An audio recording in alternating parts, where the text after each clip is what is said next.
son las causas que nos afectan y por qué se producen los matrimonios infantiles y las uniones tempranas y forzadas en niñas y adolescentes? La primera, por supuesto, y ya lo hemos mencionado muchas veces, es que es un problema en torno a la desigualdad de género. No es lo mismo lo que se espera en el orden social de las niñas que de los niños. Las mujeres estamos asignadas desde que nacemos a ciertos roles y esto tiene que ver con que vivimos en un orden patriarcal y los matrimonios y uniones infantiles tempranas y forzadas son una expresión de ese orden patriarcal y de esa desigualdad de poder donde se subordina a niñas y adolescentes a relaciones sexoafectivas asimétricas, donde siempre van a estar en una desigualdad con su pareja y donde seguramente van a sufrir violencias. Pero esto tiene que ver con los roles de género, qué se espera de las niñas, qué se espera de los niños y cómo se legitiman estas situaciones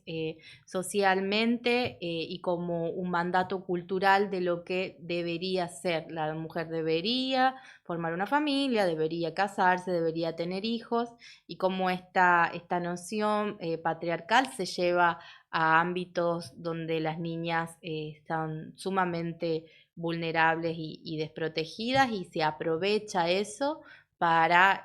someterlas a una relación desigual como son los MUIF.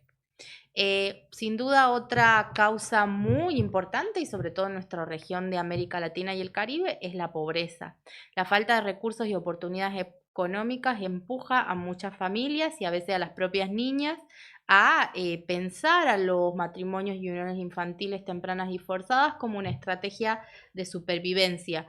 como una forma de alivio económico. O sea, por ejemplo, las familias en su planificación, si son familias extensas, que tienen 7 hijos, que viven hacinados en un barrio popular, sin acceso a servicios de agua potable, de luz, de transporte público, muchas veces piensan en, bueno, cómo administro esta economía doméstica o familiar donde hay varios miembros de la familia, cómo hago para poder alimentar a todos estos miembros de la familia. Y a veces las niñas, y que las niñas se unan, puede ser se lo ve como una salida laboral, como una estrategia económica para sobrevivir. O sea, bueno, la niña se une o se casa. Y si la niña se une o se casa, la pareja de la niña da a la familia mensualmente un estipendio, da a la familia mensualmente un aporte económico en concepto de esa niña. O sea, estamos hablando de trata de personas, ¿no? Así que hay que poder pensar cómo muchos hogares bajo una economía de pobreza, de marginalidad, ven a la estrategia de las uniones como una forma de sobrevivir y a veces también de poder apalear la situación económica que viven.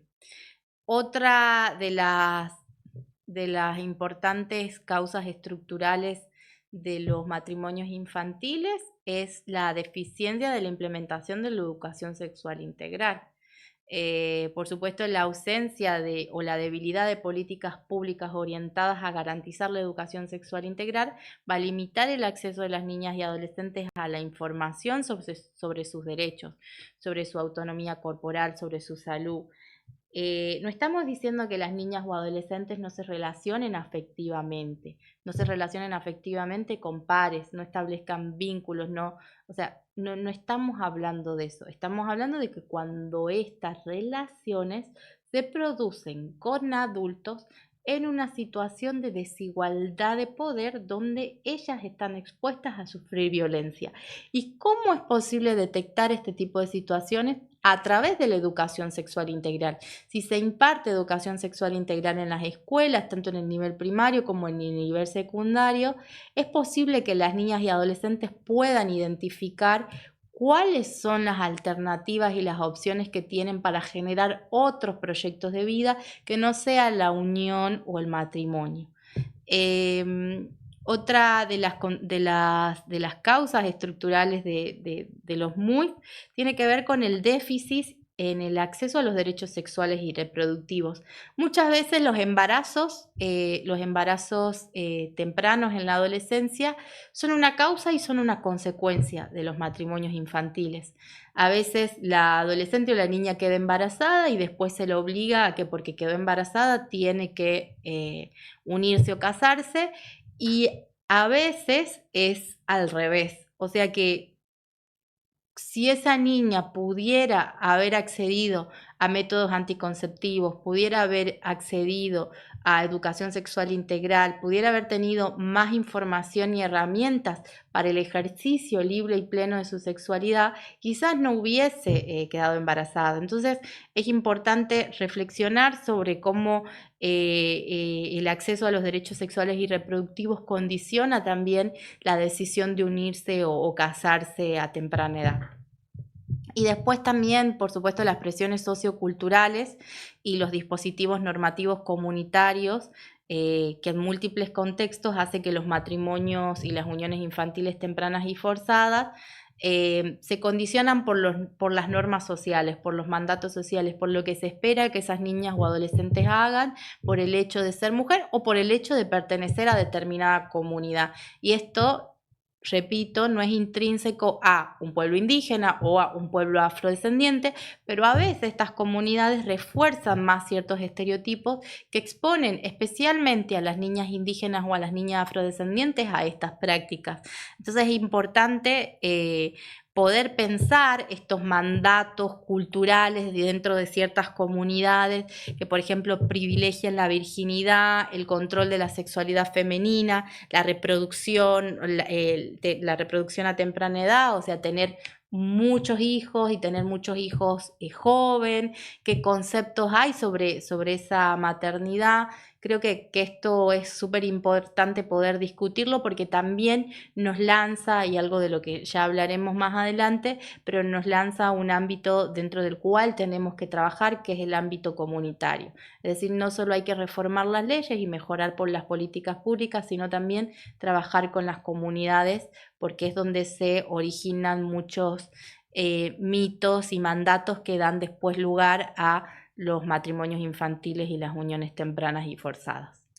¿Cuáles son las consecuencias que tiene en la vida de las niñas y adolescentes los matrimonios y las uniones tempranas y forzadas? ¿Cómo impacta en su recorrido vital? ¿Cómo le afecta subjetivamente a esa adolescente o niña esta unión temprana o matrimonio?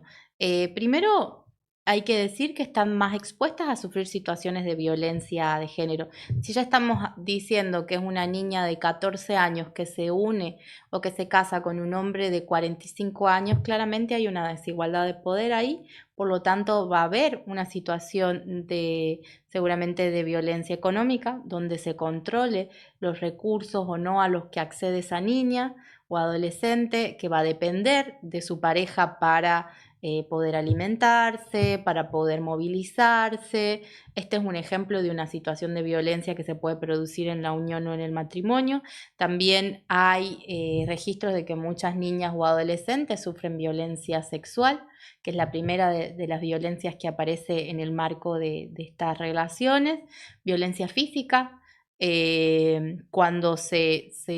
empiezan como a oponerse a ciertas decisiones que toma su pareja sobre la vida, si la niña puede hacer esto, si puede hacer lo otro, si puede salir, si puede gastar el dinero para comprar tal cosa. Hay un completo control de la vida de esa niña o adolescente, y es muy probable que sufra diferentes tipos de violencia a lo largo de esta relación. Y por supuesto, casarse a temprana edad, más allá de que después la unión o el casamiento, ella se separe de esta pareja, la coloca en una situación de vulnerabilidad.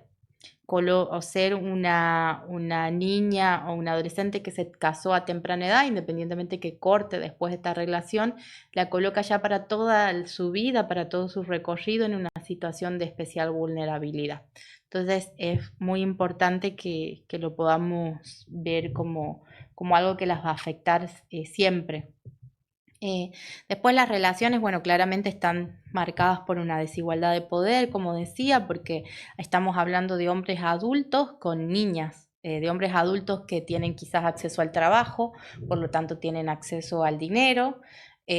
tienen acceso a la educación o quizás tienen un nivel educativo mucho más alto que el que tienen las niñas o adolescentes. Algunas niñas o adolescentes que se casan o unen a temprana edad no saben ni leer ni escribir y imagínense cómo las coloca eso en una situación de vulnerabilidad en relación a un adulto que quizás tiene un trabajo, que es asalariado, que tiene ingresos, que sabe leer y escribir. Entonces, sin lugar a dudas, están todo el tiempo en una situación de desprotección y de desigualdad. Esto hace que pueda ser más fácil ejercer el control sobre ellas, en este caso de sus parejas o mismo de sus familias, de sus padres, de su madre, que la obligó a casarse, que también fuerza este control, ¿no? Después, por supuesto que el ser madre a temprana edad trae riesgos para la salud,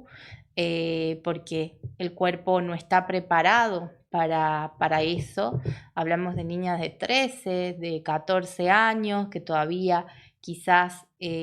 no se desarrollaron completamente ni en lo psíquico ni en lo físico. Entonces pensemos en esas niñas trayendo otros niños al mundo y en cómo eso sin duda tiene una afectación en el cuerpo a nivel físico, pero también a nivel psíquico, y por lo tanto las pone en riesgo. Después también las afectaciones que esto tiene en su en su salud mental. Hablamos de cómo si su pareja tiene, por ejemplo, es dueña de la casa o el terreno donde viven, y es también su pareja la que tiene un trabajo y por lo tanto tiene acceso a recursos económicos, es su pareja la que va a tener control sobre todo lo que haga o no la niña. Entonces, muchas veces cuando se producen estas situaciones, la aísla y esta niña que quizás antes compartía con otras niñas o iba a la escuela o tenía otros ámbitos de desarrollo y encuentro con pares, pierde esos espacios. Entonces, por supuesto, empieza a sentirse sola y se siente estresada, a la vez si está maternando, esto suma a su malestar psíquico y eso hace sin dudas que se produzcan muchas afectaciones en el ámbito también de la salud, no solo física, sino mental especialmente, y esas afectaciones dejan huellas para toda la vida, ¿no? Después,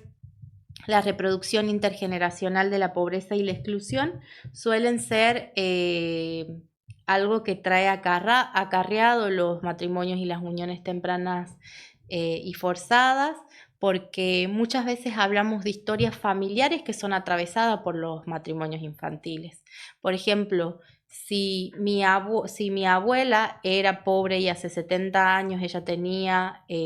12 años y se casó con un hombre que la doblegaba o triplicaba en edad, es muy fácil que esa abuela haya naturalizado que su hija pase por la misma situación y por lo tanto que su nieta pase por la misma situación. Entonces es como que generacionalmente no se discute o no se desnaturaliza la práctica de los matrimonios infantiles, sino que por el contrario se la integra como parte de la reproducción de la vida cotidiana. Entonces, esto hace muy difícil que las niñas o adolescentes aún así pensando otros proyectos de vida para sí mismas puedan desarrollar esos proyectos de vida si sus madres, si sus abuelas, si sus tías han sido casadas a temprana edad y ven eso como algo que pasa, como algo natural y como algo con lo que contra lo que no se puede ir, es muy difícil que ellas puedan desarrollar otro tipo de prácticas, ¿no? Y después, algo de lo que hablábamos mucho también es cómo el matrimonio o la unión temprana interrumpe la trayectoria educativa de la niña o adolescente. Las niñas o adolescentes que se unen o se casan dejan la escuela. Si están dentro del sistema educativo, lo dejan. Lo dejan para estar dentro del hogar, para cumplir las tareas domésticas asignadas al rol de la de la madre, lo dejan para criar a esos hijos que tienen o que van a tener, lo dejan para atender a su marido o su pareja, entonces pierden también esa posibilidad de desarrollo que las limita aún más, ¿no? Y esas son las consecuencias, entre muchas otras, que tienen las prácticas de los matrimonios infantiles y de las uniones tempranas en las niñas y adolescentes, consecuencias sobre su cuerpo, sobre su mente y sobre sus vidas a largo plazo.